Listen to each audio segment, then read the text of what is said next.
ഗുരുവായൂർ റോഡരികിൽ കിടന്നുറങ്ങിയ ആളെ അടിച്ചുകൊന്ന പ്രതിയെ ഗുരുവായൂർ ടെമ്പിൾ SHO വിനോദും സംഘവും അറസ്റ്റ് ചെയ്തു.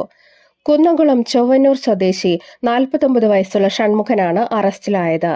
20ഓളം CCTV പരിശോധിച്ചാണ് പ്രതിയെ കണ്ടുപിടിക്കാനായത്. കടപ്പന സ്വദേശി ധനേഷാണ് കൊല്ലപ്പെട്ടത്.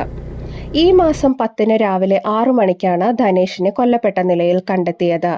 ഗുരുവായൂർ ശ്രീകൃഷ്ണ സ്കൂളിന് എതിർവശത്തെ തട്ടുകടയ്ക്ക് സമീപമാണ് മൃതദേഹം കാണപ്പെട്ടത്. തുടർന്ന് ടെമ്പിൾ SHOയുടെ നേതൃത്വത്തിൽ പ്രത്യേക സംഘം രൂപീകരിച്ച് അന്വേഷണം നടത്തിയാണ് പ്രതിയെ പിടികൂടിയത്.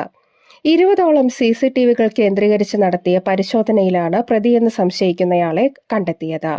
തുടർന്ന് നടത്തിയ അന്വേഷണത്തിൽ പ്രതിയെ തിരിച്ചറിയുകയും അറസ്റ്റ് ചെയ്യുകയുമായിരുന്നു. പ്രതി കുറ്റം സമ്മതിച്ചു.